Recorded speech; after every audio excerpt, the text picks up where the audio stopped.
Welcome to Low Key PD. In this tutorial, I'm going to show you how to modify a response in Google Gemini without updating the prompt. So after you've entered your prompt and you've submitted it and Gemini has given you a result, down here you'll notice Modify Response. And if I click on that, I'm going to get several options. Right? And what I can do is I can suggest that Gemini modify the response in a specific way.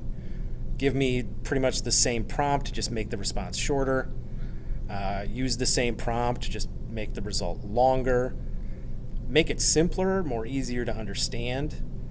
Give it a more casual tone or give it a more professional tone. So let's say make it more casual, right? So it basically resubmits the prompt, only now it knows that it wants the response to be more casual. Even though the prompt itself hasn't changed, you've told it what you're looking for in terms of that response.